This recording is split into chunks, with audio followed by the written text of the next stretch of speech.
Friends उसके बाद में जो अपन बात करेंगे पैथोफिजियोलॉजी की, अपन ने जो पहले डिस्कस किया था टाइप्स ऑफ द कोलियोलिथेसिस, और कोलियोलिथेसिस का मतलब क्या होता है। इसके अंदर अपन ने कोलियोलिथेसिस के अंदर जो बात की थी मैंने, जो स्टोन पार्टिकल्स का फॉर्मेशन हो रहा था वो कहाँ पे फॉर्मेशन हो रहा था, गाल ब्लैडर के अंदर स्टोन का फॉर्मेशन हो रहा था। अगर अपने गाल ब्लैडर के अंदर स्टोन फॉर्मेशन हो गया, अगर ये फॉर्मेशन होने के कि अपने को इसकी प्रोसेस क्या होती है कि इसने स्टोन फॉर्मेशन अपने गाल ब्लैडर में कैसे हुआ, तो अपन उसको आइडेंटिफाई कर सकते हैं कि उसकी किसके द्वारा, पैथोफिजियोलॉजी के द्वारा। और पैथोफिजियोलॉजी से अपने को आइडिया हो जाएगा कि कोलियोलिथेसिस कैसे डेवलप हुई है। तो कोलियोलिथेसिस के अंदर जो मैंने कॉजेस की बात करी थी कि बॉडी के अंदर क्या हो रहा था, कोलेस्ट्रॉल का अमाउंट ज्यादा हो रहा था, बाइल साल्ट का लेवल ज्यादा हो रहा था, और एक डिजीज बताई थी मैंने वहां पे, क्रॉन्स डिजीज, जैसे कि एग्जांपल बताया था मैंने, क्रॉन्स डिजीज हुई। ये क्या होती है, क्रोनिक इन्फ्लामेटरी डिजीज होती है। क्रॉन्स के लिए देख लेना कि ये क्या होती है, क्रॉन्स डिजीज है, एक क्रोनिक इन्फ्लामेटरी डिजीज होती है। क्या होती है, क्रोनिक इन्फ्लामेटरी डिजीज होती है। कौन कौन होती है, क्रोनिक इन्फ्लामेटरी बाउल डिजीज। कौन, क्रोनिक इन्फ्लामेटरी बाउल डिजीज, ठीक है, इन्फ्लामेटरी बाउल डिजीज। इसके अंदर क्या होता है कि जो अपने पास में जो इफेक्ट करती है, जो जीआईटी सिस्टम है, जो गेस्ट्रोइंटेस्टाइनल है ना, उसकी जो लाइनिंग है उसको क्या करती है, इफेक्टेड करती है। कौन करती है, क्रॉन्स डिजीज। तो इसके अंदर भी रिस्क फैक्टर होगा कि कौन सी डिजीज होने के, कोलियोलिथियासिस होने के। और लीवर सिरोसिस बताया था, लीवर सिरोसिस के अंदर जो हिपेटोसाइट है उसका डिस्ट्रक्शन हुआ था। जॉन्डिस बताया था, हिपेटोसर्कुलर जंक्शन था, बाइल का प्रोडक्शन ज्यादा हो रहा था। जो टिश्यू के अंदर येलो पिगमेंट, जो बाइल साल्ट है वो ज्यादा डिपोजिट हो रहा था। इन सभी कोजेस की वजह से क्या हो रहा था, अपने पास में जो बाइल साल्ट है वो एक्सेसिव अमाउंट के अंदर फॉर्मेशन हो रहा था। अब इसके बाद में जो मैं बात बता रहा हूँ कि पैथोफिजियोलॉजी के अंदर मैंने फर्स्ट बात बताई है कि due to any etiological factor के अंदर, जैसे लिवर सिरोसिस हो गया, क्रोनिक बाइलरी ऑब्स्ट्रक्शन डिजीज होगी, कोलियोस्टेसिस हो गई, और क्रॉन्स डिजीज हो गई, और कोलेस्ट्रॉल का लेवल ज्यादा हो रहा है। और नॉर्मल अपन बात कर सकते हैं, कोलेस्ट्रॉल का लेवल कितना होता है, 200 mg/dl। कितना होता है, लेस देन 200 mg/dl होता है। क्या होता है, 200 mg/dl होता है। क्वेश्चन निकल के आ सकता है भाई नॉर्मल कोलेस्ट्रॉल लेवल कितना होता है, तो नॉर्मल कोलेस्ट्रॉल लेवल होता है 200 mg/dl। कोलेस्ट्रॉल का अपना क्या होता है, लेवल होता है। और जो कोलेस्ट्रॉल है अपनी बॉडीज के अंदर, जैसे मैं बोल रहा था कि बाइल का काम क्या था, बाइल का यूजेज के अंदर बात कर रहे थे बार बार कि जो गाल ब्लैडर है वो बाइल जो अपने पास में बाइल का जो स्टोरेज हो रहा था, कितना स्टोर हो रहा था, 30 to 50 ml क्या हो रहा था, स्टोर्ड हो रहा था। और अपने पास में 800 से लेकर ये क्या हो रहा था, 1200 ml पर डे सिक्रेशन कर रहा था। कौन कर रहा था, लीवर सिक्रेट कर रहा था। और ये लीवर सिक्रेशन करने के बाद में स्टोर्ड कहाँ हो रहा था, गाल ब्लैडर में स्टोर्ड हो रहा था। और इसी बाइल का जो काम है वो क्या कर रहा था, फैट का डाइजेशन, यानी कि फैट का इमल्सिफिकेशन कौन करता है, अपना बाइल पिगमेंट करता है। ठीक है, तो ये फैट का डाइजेशन करता है एंड फैट का इमल्सिफिकेशन कौन कर रहा था, बाइल कर रहा था। तो पैथोफिजियोलॉजी के अंदर क्या बात करेंगे कि बॉडी के अंदर क्या हो गया, due to any etiological factor, कोई से भी पॉजिटिव ने, क्रोनिक हिमोलाइटिक हो गया, क्रॉन्स डिजीज होगी, बाउल इन्फ्लामेटरी बाउल डिजीज हो गई, क्रॉन्स डिजीज हो गई, एंड इन सभी डिजीज ने क्या करा, अपने गाल ब्लैडर को क्या करा, इफेक्ट कर दिया। गाल ब्लैडर को इफेक्ट होने के बाद में ये जो चीज होती है ये क्या करेगी, एक्सेसिव सिक्रेशन क्या करेगा, ज्यादा सिक्रेशन होगा किसका, कोलेस्ट्रॉल का लेवल बताया 200 लेस देन 200 mg/dl बताया। अगर ये 200 लेवल से ज्यादा हो रहा है, मतलब इंक्रीज लेवल हो रहा है, किसका हो रहा है, कोलेस्ट्रॉल का। तो इसके बाद में सेकंड पॉइंट है अपना एक्सेसिव हिपेटिक कोलेस्ट्रॉल सिक्रेशन, जो अपना लीवर है वो ज्यादा कोलेस्ट्रॉल को क्या कर रहा है, रिलीज कर रहा है। इसकी वजह से जो क्या हो रहा है, बाइल साल्ट एंड लेसिथिन क्या है, फैट के लिए एसेंशियल जो प्रोडक्ट है वो मेनली सबसे अपने एक तरह से बोल सकते हैं कि लेसिथिन है। लेसिथिन का काम क्या है कि जो लेसिथिन है वो अपने बॉडीज के अंदर मॉइस्चराइजेशन का भी काम हेल्पफुल करता है। और जो ये कौन से सिस्टम में प्रेजेंट होता है, गाल ब्लैडर वाले में। अब ये लेसिथिन क्या कर रहा है, लेसिथिन का इंक्रीज अमाउंट किसमें पाया जाता है, जैसे कि सोयाबीन हो गया, ठीक है, एग योग हो गया, ठीक है। और ये लेसिथिन क्या है, येलो ब्राउन कलर का पिगमेंट है। क्या है ये, येलो ब्राउन कलर का पिगमेंट है। कौन है, लेसिथिन। और बाइल भी कौन सा है, ग्रीन कलर वाला। अगर वो इसमें है तो कौन सा कलर हो गया, green pigment, yellow brown plus green pigment. अब ये क्या हुआ कि एक्सेसिव हिपेटिक सिक्रेशन हो गया किसका, कोलेस्ट्रॉल का। कितना, 200 से मोर देन द 200 mg पर डीएल। अब इसके अंदर जो अपन नेक्स्ट होगा क्या कि बाइल साल्ट और लेसिथिन आर द ओवरलोड। जो यहाँ पे क्या हो रहा है, जो हिपेटिक सर्कुलेशन है उसके अंदर जो बाइल साल्ट है और लेसिथिन है उनका अमाउंट क्या हो गया, इंक्रीज हो गया, मतलब ओवरलोडेड हो गया। ओवरलोडेड का मतलब क्या है, उनका लेवल क्या हो गया, इंक्रीज हो गया। अगर ये इंक्रीज हो रहा है, अगर लेसिथिन और बाइल साल्ट का ओवरलोड हो रहा है, इसके बाद में ये क्या कर रहा है, सुपर सेचुरेटेड कोलेस्ट्रॉल के सुपर सेचुरेटेड से मतलब क्या समझ सकते हैं अपन कि जो अपना सुपर सेचुरेटेड का मतलब यही है कि जो अपना सुपर सेचुरेटेड कोलेस्ट्रॉल मतलब हाई कोलेस्ट्रॉल, ठीक है, increase level of cholesterol and decrease level of the bile salt. ठीक है, जो बाइल साल्ट का लेवल है वो तो क्या रहेगा, डिक्रीज रहेगा, बट जो कोलेस्ट्रॉल है उसका लेवल क्या हो जाएगा, इंक्रीज होगा। कहाँ पे हो रहा है, हिपेटिक सर्कुलेशन के अंदर। जो इसके बाद में bile salt and lecithin are the overloaded. इसके बाद में जो सुपर सेचुरेटेड कोलेस्ट्रॉल है उसका लेवल कहाँ हो गया, ज्यादा हो गया, इंक्रीज हो गया। और जो अपन बोल सकते हैं कि जो सुपर सेचुरेटेड कोलेस्ट्रॉल है उसके अंदर क्या हो गया कि जो बाइल साल्ट है उसका भी लेवल क्या हो गया, डिक्रीज हो गया, बट कोलेस्ट्रॉल का लेवल क्या हो गया, इंक्रीज हो गया। इसके बाद में ये क्या करेगा, कोलेस्ट्रॉल का लेवल ज्यादा होगा। मैंने बताया था, सबसे पहले बताया था कि जो सबसे ज्यादा स्टोन फॉर्मेशन होती है वो किसकी होती है, कोलेस्ट्रॉल की होती है। क्यों होती है, क्योंकि जो अपना कोलेस्ट्रॉल रिलीज कौन कर रहा है, लिवर कर रहा है। बट यहाँ पे एक रीजन बताया था स्पेशल पॉइंट के अंदर कि जो अपने पास में कोलेस्ट्रॉल है उसका एब्जॉर्प्शन एंड स्टोरेज कहाँ पे नहीं होता, गाल ब्लैडर में नहीं होता। अगर गाल ब्लैडर में अगर स्टोन ये कोलेस्ट्रॉल का डिपोजिशन नहीं हो रहा तो उसकी वजह से क्या होगा, सुपर सेचुरेटेड हो गया कोलेस्ट्रॉल, और एक कोलेस्ट्रॉल के फॉर्मेशन करेगा। अगर गाल ब्लैडर में ये एब्जॉर्प्शन नहीं हो गया, अगर वहां पे वो अपने पास में लोकेटेड हो गया वहां पे वो पार्टिकल्स कोलेस्ट्रॉल के, तो वो क्या करेगा, अपने पास में स्टोन फॉर्मेशन करेगा। तो precipitation and formation of the gall stone in the gall bladder, gall bladder के अंदर क्या हो गया, स्टोन का फॉर्मेशन हो गया। किसकी वजह से, कौन सा हो गया, कोलेस्ट्रॉल वाला। सबसे ज्यादा कौन सा हो रहा था, और पिगमेंट का कितना हो रहा था, कम हो रहा था। 85% पे कौन हो रहा था, कोलेस्ट्रॉल स्टोन हो रहा था, और 10% पे कौन हो रहा था, बाइल पिगमेंट का हो रहा था। और इसके बाद में जो नेक्स्ट बात है, अगर ये कोलेस्ट्रॉल वहां पे डिपोजिशन हो गया, कहाँ पे डिपोजिशन हो गया, सिस्टिक डक्ट पे हो गया या गाल ब्लैडर के पार्ट में हो गया। इसके बाद में नेक बॉडी फंडस बताया था, जो अपने पास में बॉडी वाले पार्ट में क्या हो गया, फॉर्मेशन हो गया। तो जैसे कि ये अपना सुपर सेचुरेटेड फैट था, अब ये यहाँ पे आ गया, गाल ब्लैडर पे आ गया, और गाल ब्लैडर की सीन पे कंडीशन पे होने के बाद में क्या हो गया, यहाँ पे सुपर सेचुरेटेड फैट के पार्टिकल्स बन गए। किसके बन गए, super saturated cholesterol, super saturated cholesterol, कौन सा, कोलेस्ट्रॉल। ओके, इसके बाद में जो कोलेस्ट्रॉल है, कोलेस्ट्रॉल का डिपोजिशन हो चुका है, कहाँ पे हो चुका है, गाल ब्लैडर के अंदर हो चुका है। और गाल ब्लैडर में कोलेस्ट्रॉल का डिपोजिशन होगा तो क्या करेगा, स्टोन फॉर्मेशन करेगा। कौन क्या करेगा, स्टोन फॉर्मेशन करेगा। वो टाइप फर्स्ट में मैंने बताया था। जो इन्फ्लामेटरी, इसकी वजह से जो स्टोन फॉर्मेशन हुआ है, वो स्टोन फॉर्मेशन क्या है कि जैसे गाल ब्लैडर है, अगर गाल ब्लैडर में स्टोन फॉर्मेशन होगा तो क्या करेगा, वो डायलिटेशन भी करेगा। किसका, गाल ब्लैडर का डायलिटेशन भी करेगा। ठीक है, डायलिटेशन होगा तो वहां पे क्या होगा, इन्फ्लामेशन भी होगा। इन्फ्लामेटरी चेंजेस आएगा, लॉन्ग टाइम तक स्टोन फॉर्मेशन होगी, पेन होगा, जो वोमिटिंग होगी, ये सारे signs symptoms back to back आएंगे भी। जो अपने पास में जो इन्फ्लामेटरी एंड एडिमा हो गया, कहाँ पे हो गया, गाल ब्लैडर में। जो गाल ब्लैडर के अंदर क्या हो गया, जो कोलेस्ट्रॉल के डिपोजिशन हुआ है, पार्टिकल्स डिपोजिशन हुआ है, वो क्या करेगा, इन्फ्लामेशन करेगा। और वो जो वहां पे स्टोर्ड हुआ है, कहाँ पे, गाल ब्लैडर के अंदर, गाल ब्लैडर के अंदर स्टोर्ड हुआ है, तो ये स्टोर्ड होने वाला जो कोलेस्ट्रॉल है ये क्या करेगा, गाल ब्लैडर के अंदर क्या करेगा, डायलिटेशन करेगा। अगर गाल ब्लैडर के अंदर डायलिटेशन होगा तो मैं बोल सकता हूँ कि गाल ब्लैडर के अंदर क्या होगा, एडिमा होगा। और गाल ब्लैडर के अंदर एडिमा होगा, इसकी वजह से जो गाल ब्लैडर के अंदर जो एडिमा हुआ, बाद में क्या होगा कि जो ये अपनी डक्ट है, ब्लॉक द बाइल सिक्रेशन, जो बाइल का सिक्रेशन हो रहा है, वापस स्टोर्ड हो गया बाइल, वापस बॉडी से क्या हो गया, बाहर तो निकलेगा। बाहर निकलने के लिए मैंने बताया था पहले भी कि जो बाहर यूरिन के थ्रू निकल रहा है, U for urine, U for urobilinogen, S for stercobilinogen, S for stool.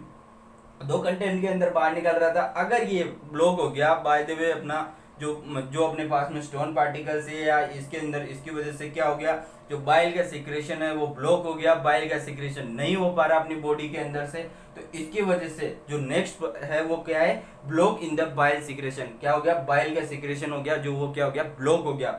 अगर बाइल का सिक्रेशन नहीं होगा, प्रॉपर रूप से बाइल का सिक्रेशन नहीं होगा, तो बाइल का मैंने मोस्ट इंपोर्टेंट यूज बताया कि ये फैट इमल्सिफिकेशन करता है। क्या करता है बाइल, फैट इमल्सिफिकेशन करता है। और फैट का क्या होगा, इमल्सिफिकेशन नहीं होगा, फैट का मेटाबॉलिज्म नहीं होगा, तो ये क्या करेगा, फैट इंडाइजेशन, मतलब फैट का एब्जॉर्प्शन एंड मेटाबॉलिज्म नहीं होगा। तो स्टोर्ड फैट कहाँ पे होगा, स्टोर्ड फैट कहाँ पे होगा, गाल ब्लैडर में होगा, और गाल ब्लैडर में होगी तो क्या करेगा, कोलियोलिथियासिस करेगा। गाइस एक बार देख लो, due to any etiological factor, etiological factor जैसे कि एग्जांपल कि क्रोनिक हेमोलाइटिक एनीमिया या क्रोनिक हेमोलाइटिक डिजीज, कोई सी भी डिजीज हो सकती है क्रोनिक हेमोलाइटिक वाली, क्रोन्स डिजीज जिसमें मैंने बताया ये क्रोनिक इन्फ्लेमेटरी डिजीज है, किसकी है, बाउल की है, और ये क्या करती है, जीआईटी सिस्टम को भी, लाइनिंग को भी इफेक्ट करती है। इन सभी कोजेज की वजह से जो अपना एक्सेसिव, ये सारे कोजेज क्या करेंगे, एक्सेसिव सिक्रेशन करवाएंगे, किसका, लीवर के द्वारा, किसका, कोलेस्ट्रॉल का।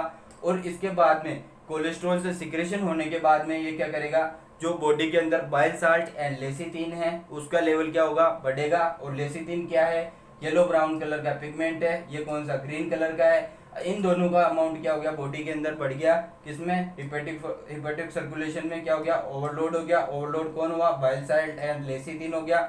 इसके बाद में ये कन्वर्ट हुआ किसके अंदर, super saturated cholesterol. Super saturated का मतलब यही हो गया कि कोलेस्ट्रॉल में क्या हो गया, बाइल पिगमेंट का कम है, और bile pigment is decrease and but cholesterol more increase level. तो सुपर सेचुरेटेड कोलेस्ट्रॉल हो गया। कोलेस्ट्रॉल का लेवल मैंने बताया था लेस देन 200 mg/dl होता है। और इसके बाद में जो ये precipitation and the gall stone formation in the gall bladder, इसके बाद में सुपर सेचुरेटेड कोलेस्ट्रॉल क्या कर रहा था, 85% मैंने स्टोन में बात करी थी, उसमें क्या कर रहा था, कोलेस्ट्रॉल की स्टोन थी। और अपन जो इसके बाद में क्या करेगा, ये स्टोन पार्टिकल्स फॉर्मेशन हो जाएंगे कोलेस्ट्रॉल की, किसके, अपने गाल ब्लैडर में। अगर गाल ब्लैडर में स्टोन का फॉर्मेशन हो गया, तो गाल ब्लैडर में फॉर्मेशन होने के बाद में जो गाल ब्लैडर है अपना, वो गाल ब्लैडर क्या करेगा, जो अपने पास में जो गाल ब्लैडर है, गाल ब्लैडर में स्टोन के पार्टिकल्स फॉर्मेशन हुआ है। फॉर्मेशन होने के बाद में ये क्या कर रहा है कि जो अपने जो गाल ब्लैडर में फॉर्मेशन हो गया, फॉर्मेशन होने के बाद में ये क्या करेगा, स्टोन पार्टिकल्स फॉर्मेशन है, इसकी वजह से क्या होगा, इसके अंदर गाल ब्लैडर के अंदर क्या होगा, इन्फ्लेमेशन होगा। क्या होगा, गाल ब्लैडर के अंदर इन्फ्लेमेशन होगा, और इन्फ्लेमेशन लॉन्ग टाइम तक होगा। इन्फ्लेमेशन होने की वजह से क्या होगा, यहाँ पे एडिमा होगा, मतलब स्वेलिंग होगी। कहाँ पे होगी, गाल ब्लैडर में होगी, और गाल ब्लैडर में स्वेलिंग होगी, तो इसकी वजह से क्या होगा, ब्लॉक द सिक्रेशन। इसकी वजह से क्या हो रहा है, ब्लॉक द सिक्रेशन। क्या हो रहा है, ब्लॉक इन बाइल सिक्रेशन। जो बाइल का सिक्रेशन हो रहा है वो क्या हो रहा है, ब्लॉक हो रहा है। और बाइल का सिक्रेशन ब्लॉक होगा, और तो बाइल सिक्रेशन कम होगा, तो फैट का डाइजेशन नहीं होगा, क्योंकि जो बाइल है, अपने बाइल का मोस्ट इंपोर्टेंट यूज बता रहा हूँ, जो फैट है उसका इमल्सिफिकेशन कौन करता है, बाइल करता है। फैट का इमल्सिफिकेशन कौन करता है, बाइल करता है। अगर फैट का इमल्सिफिकेशन नहीं होगा, फैट का डाइजेशन नहीं होगा, तो एक्सेसिव अमाउंट के अंदर गाल ब्लैडर के अंदर जो पिगमेंट है, बाइल साल्ट एंड जो पिगमेंट है, कोलेस्ट्रॉल एंड बाइल पिगमेंट के जो पिगमेंट स्टोन है वो ज्यादा डिपोजिशन होगी, और वो मेनली क्या प्रोड्यूस करेंगे, कोलियोलिथियासिस प्रोड्यूस करेंगे। इसके बाद में जो नेक्स्ट बात करेंगे, जैसे कि स्पेशल पॉइंट के अंदर बात कर सकते हैं कि cholelithiasis mainly arise due to the imbalance होता है। अगर कोलियोलिथियासिस हो रही है, तो कोलियोलिथियासिस होने के पीछे दो ही रीजन बता सकते हैं अपन। क्या बता सकते हैं, फर्स्ट रीजन तो imbalance of the cholesterol level. जो कोलेस्ट्रॉल लेवल है उसका अगर इम्बैलेंस लेवल हो रहा है, अगर वो नॉर्मल अमाउंट में नहीं है, 200 mg/dl से लेस देन 200 mg/dl, अगर इसके लेवल के अंदर, कोलेस्ट्रॉल के लेवल के अंदर अगर इम्बैलेंस हो रहा है, मतलब नॉर्मल अमाउंट में नहीं है, इसका बैलेंस नहीं हो पा रहा है, तो it is the solubilise agent. ठीक है। और इसके बाद में बाइल साल्ट एंड लेसिथिन है। जो इसके बाद में जो सोल्यूबलाइज एजेंट है वो कौन से है, बाइल साल्ट है एंड लेसिथिन है। ये कौन करता है, कौन सोल्यूबलाइज एजेंट कौन है अपने पास में, बाइल साल्ट है एंड लेसिथिन है। तो देख लो यहाँ पे cholelithiasis mainly arise due to the imbalance of the cholesterol जो कोलियोलिथियासिस है मेनली प्रोड्यूस कैसे होती है, जो अपने पास में कोलेस्ट्रॉल का लेवल है वो क्या हो जाता है, इम्बैलेंस हो जाता है। और it is the solubilising agent है वो कौन कौन से है, बाइल साल्ट है एंड लेसिथिन है। कौन कौन से साल्ट है, बाइल साल्ट है एंड लेसिथिन है। और जो अपने पास में ये बाइल साल्ट है और बाइल साल्ट और लेसिथिन बता सका हूँ कि बाइल साल्ट का तो कौन सा पिगमेंट था, ग्रीन कलर का पिगमेंट था, गॉल ब्लैडर में है। और इसके बाद में ये क्या कर रहा था कि अपने पास में लेसिथिन ने येलो ब्राउन कलर का बताया, दोनों का क्या कर रहा है, ये सोल्यूबलाइजिंग एजेंट है। अगर ये सोल्यूबल होते हैं, अगर ये नहीं हो पाएंगे तो बॉडी में क्या होगा, इनका ओवरलोड होगा, और ओवरलोड होने की वजह से क्या होगा, कोलेस्ट्रॉल होगा और कोलियोलिथियासिस होगा। और कोलियोलिथियासिस होने के पीछे ये रीजन था कि जो अपने पास में कोलेस्ट्रॉल है, कोलेस्ट्रॉल का क्या हो रहा है, इम्बेलेंस लेवल हो रहा है, कोलेस्ट्रॉल का प्रॉपर डिपोजिशन नहीं हो रहा, प्रॉपर डाइजेशन नहीं हो रहा, इसकी वजह से क्या हो रहा है, कोलियोलिथियासिस हो रहा है। अगर अपने पास में कोलियोलिथियासिस हो चुका है तो मैंने पिछली वीडियो में जो कोलियोसिस्टाइटिस बताया था उस टाइम पे मैंने साइन बताए थे। साइन के अंदर जैसे कि उसमें अपन ने सीवियर बाइलरी कोलिक पेन बताया था। कोलिक पेन क्यों बताया था मैंने, और उसके अंदर जो अपने साइनिक सिम्टम थे वो भी बात बताई थी मैंने। और कोलियोलिथियासिस के बाद में जो अपने पास में अपने साइनिक सिम्टम है उसमें कोलियोलिथियासिस के अंदर जो सीवियर बाइलरी कोलिक पेन होगा, कौन सा होगा, सीवियर कोलिक पेन होगा, या बाइलरी कोलिक पेन भी बोल सकते हैं इसको, सीवियर बाइलरी कोलिक पेन और कोलिक पेन होगा। कोलिक पेन होने के पीछे कौन से रीजन में होगा, राइट हाइपोकोंड्रिक रीजन में होगा। क्यों होगा, क्योंकि जो लीवर है, जो अपने पास में जो गॉल ब्लैडर है, वो गॉल ब्लैडर कहाँ लोकेटेड होता है, राइट लोब पे, राइट हिपेटिक लोब पे प्रेजेंट होता है। कौन होता है, गॉल ब्लैडर होता है। और गॉल ब्लैडर क्या होता है, राइट हिपेटिक लोब पे है। और जो पेन होगा, और ये जो इसकी लोकेशन होती है, लोकेशन कौन से होती है, राइट हाइपोकोंड्रिक रीजन पे होती है। कौन से होती है, राइट हाइपोकोंड्रिक रीजन में होती है। और राइट अपर, इसका भी कौन सा, अपर क्वाड्रेंट में।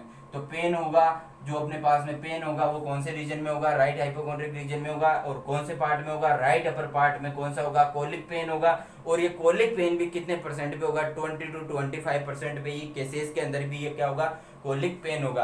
तो अपने जो पास में जो पेन है, पेन बहुत ज्यादा सीवियरिटी से होगा गॉल ब्लैडर वाले स्टोन में, कोलियोलिथियासिस में। और ये पेन होगा जो सीवियर कोलिक पेन होगा। और कोलिक पेन का जो लोकेशन बता रहा हूँ कि गॉल ब्लैडर कहाँ लोकेटेड था, राइट लोब में लोकेटेड था। और राइट लोब के भी कौन से पार्ट में, राइट हाइपोकोंड्रिक रीजन में। राइट हाइपोकोंड्रिक के भी कौन से पार्ट में, अपर क्वाड्रेंट पार्ट के अंदर क्या हो रहा था, पेन हो रहा था। जो अगर ये राइट हाइपोकोंड्रिक रीजन के अंदर ये पेन हो रहा है, और ये पेन क्या हो रहा है, सीवियर कोलिक पेन हो रहा है। क्या हो रहा है, सीवियर कोलिक पेन हो रहा है। और अगर अपने बॉडी के अंदर बाइल साल्ट का बाहर नहीं निकलेगा तो मैंने एक डिजीज और बताई थी, जॉइंटिस, जिसके अंदर जॉइंटिस में मैंने बताया था इस पेशेंट को क्या होगा, अगर गॉल ब्लैडर वाली डिजीज है, गॉल स्टोन फॉर्मेशन हो गया तो उसके अंदर क्या हो गया, बाइल साल्ट है वो प्रॉपर रूप से एक्सक्रीटेड नहीं हो रहा। इसकी वजह से जो जॉइंटिस होगा, और जॉइंटिस को मैंने बताया था कि जो येलो, जो अपने पास में जो बाइल पिगमेंट है, बाइल साल्ट है, बिलिरुबिन है, वो येलो जो डीपर टिश्यू है, वो deeper tissue and yellowish of the skin and mucosa membrane है, उसका येलोविश कलर हो जाएगा।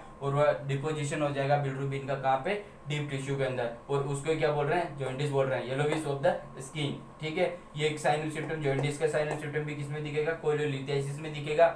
और जो इसका डार्क कलर का स्टूल है, डार्क कलर का यूरिन आएगा, यूरिन का कलर येलो रहेगा, मतलब डार्क कलर का यूरिन रहेगा। और यूरिन के अंदर कौन सा कलर है, डार्क यूरिन कलर है। और जो स्टूल है, स्टूल का कलर कौन सा रहेगा, क्ले कलर का, मतलब लाइट कलर का स्टूल है। मतलब उसको बोल सकते हैं कि dark colour in the urine, dark colour in the urine and clay colour in the stool, clay colour in the stool. ये किसके अंदर देखने के लिए मिलेंगे, अपने पास में कोलियोलिथियासिस में देखने के लिए मिलेंगे। और रैपिड हार्ट बीट, जो हार्ट बीट है वो ज़्यादा हो जाएगी, हार्ट बीट अपनी ज़्यादा होगी। एंड एब्रूट द बीपी, जो ब्लड प्रेशर है वो क्या होगा, कम होगा। हार्ट रेट ज़्यादा हो रही है और बीपी है वो क्या होगी, ड्रॉप हो जाएगी, मतलब कम हो जाएगी। और इसके अंदर जो बाइल साल्ट है, फैट का डाइजेशन नहीं हो पा रहा, इसकी वजह से क्या होगा, इंडाइजेशन होगा, जो मेटाबॉलिज्म नहीं होगा, नॉर्मल मेटाबॉलिज्म नहीं होगी, इंडाइजेशन होगा। एंड फ्लेटस फॉर्मेशन होगा एंड एब्डोमिनल डिस्टेंशन होगा। क्या होगा, फ्लेटस फॉर्मेशन होगा। क्या हो रहा था, फ्लेटस फॉर्मेशन हो रहा है एंड एब्डोमिनल डिस्टेंशन हो रहा है। क्या हो रहा है, एब्डोमिनल डिस्टेंशन हो रहा है और इंडाइजेशन हो रहा है। ये देख लो, इसके बाद में एब्डोमिनल डिस्टेंशन है, इंडाइजेशन हो गया, हार्ट बर्न होगा एंड नोज़िया एंड वोमिटिंग होगी and pallor the skin and the mucosa. और पेलर जो उसका जो पेलर कलर की जरेगी, वो स्किन होगी, म्यूकोसा होगी, म्यूकोसा मेम्ब्रेन का कलर होगा। देख लो गाइस, इसके अंदर जो नॉर्मल है डियर्स, इसके कोलियोलिथियासिस के अंदर कौन कौन से साइनम सिम्टम आते हैं। साइनम सिम्टम के अंदर जो फर्स्ट साइनम सिम्टम की बात करेंगे, क्योंकि कोलियोलिथियासिस वाले पेशेंट है उसमें सीवियर बाइलरी कोलिक पेन होगा। सीवियर बाइलरी कोलिक पेन बता रहा हूँ कि जो बाइलरी कोलिक पेन है, वो बाइलरी कोलिक पेन कौन से पार्ट में हो गया, ये जैसे कि अपनी बॉडी को एनाटॉमिकल पार्ट में एट रीजन में बांट दिया। अब जो मैंने पिछली वीडियो में बताया था HLI, ठीक है, हाइपोकॉन्ड्रिक, लंबर और इलियक, ये पार्ट में डिवाइड किया था। इस वाले पार्ट को मैं बोल रहा था राइट हाइपोकॉन्ड्रिक, इसको बोल रहा था लेफ्ट हाइपोकॉन्ड्रिक, इसको बोल रहा था राइट लंबर और इसको बोल रहा था लेफ्ट लंबर। ये राइट इलियक और ये लेफ्ट इलियक, ये अम्लाइकस, एपिगेस्ट्रम एंड हाइपो, ठीक है। अब इनके अंदर मैंने बोल रहा हूँ कि जो गाल ब्लैडर है वो कहाँ लोकेटेड हो गया अपने पास में, राइट हाइपोकॉन्ड्रिक रीजन में। कहाँ हो गया, राइट हाइपोकॉन्ड्रिक। और लिवर के कौन से पार्ट में हो गया, राइट हिपेटिक लोब में, ठीक है। राइट हिपेटिक लोब में कौन हो गया, गाल ब्लैडर हो गया। अगर ये यहाँ पे बाइलरी कोलिक पेन होगा, बाइलरी कोलिक पेन होने के पीछे यही है कि जो पेन है अपना वो क्या हो रहा था कि राइट अपर क्वाड्रेंट में हो रहा है। पेन कहाँ हो रहा था, severe colic pain in the right upper quadrant colic pen होगा। कितने केसेस में होगा, 20 to 25% केसेस के अंदर कौन सा पेन होगा, सीवियर कोलिक पेन होगा। और इससे अपन क्या बोल रहे हैं, बाइलरी कोलिक पेन बोल रहे हैं। और ये राइट शोल्डर की तरफ क्या होगा, अराइजेस होगा। और इसके बाद में क्या बोल रहा हूँ कि जॉइंटिस होगा। जॉइंटिस क्यों हो रहा है, क्योंकि जो अपने बाइल साल्ट है वो प्रॉपर रूप से एक्सक्रीटेड नहीं हो पा रहा बॉडी से, तो वो येलो बिलिरुबिन है उसका लेवल क्या हो रहा है, ज्यादा हो रहा है। बिलिरुबिन का लेवल में मैंने बताया था टोटल और डायरेक्ट इनडायरेक्ट, जैसे मैंने बताया था 2 mg/dl होता है इसका बाइल का टोटल बिलिरुबिन होता है। और ये क्या कर रहा है, जॉइंटिस प्रोड्यूस करेगा। जो अपने डिपर टिश्यू है, म्यूकोसा है, स्किन है, स्क्लेरा है, और इनमें सभी के अंदर क्या होगा, डिपोजिशन होगा किसका, बिलिरुबिन का होगा। और डार्क कलर इन यूरिन, जो यूरिन का कलर है वो डार्क कलर का यूरिन आएगा। और क्ले कलर स्टूल, अपन बोल सकते हैं clay colour stool jaundice and clay colour stool cholelithiasis. और जो इन सभी का इसकी वजह से जो फैट है वो फैट का डिपोजिशन हो रहा है, और इसकी वजह से रैपिड हार्ट बीट होगी and drop the BP, blood pressure होगा वो कम होगा। और इसकी वजह से क्या होगा, फैट का डाइजेशन नहीं हो रहा, प्रॉपर रूप से मेटाबॉलिज्म नहीं हो रही। इसकी वजह से क्या होगा, एब्डोमिनल डिस्टेंशन होगा एंड इनडाइजेशन होगा एंड फ्लैटस फॉर्मेशन होगा, गैस फॉर्मेशन होगा, गैस प्रोड्यूस फ्लैटस फॉर्मेशन होगा and the heart burn and gases formation and heart burn है, गैसेस एंड नोजिया वोमिटिंग है and the pallor skin and mucosa. Pallor skin और mucosa का मतलब क्या है कि पेलर स्किन का मतलब यही है कि जो ये बिलिरुबिन है, बाइल साल्ट है, वो कहाँ हो रहे हैं, डिपर टिश्यू में हो रहे हैं। और डिपर टिश्यू में होने की वजह से क्या होगी, स्किन क्या है वो पेलर कलर का होगा। म्यूकोसा मेम्ब्रेन वो भी स्किन का पेलर हो जाएगी। स्क्लेरा है और अपने पास में जो डिपर टिश्यू है उनका सभी का कलर क्या हो जाएगा, येलोविश, ये जो पेल येलो कलर हो जाएगा।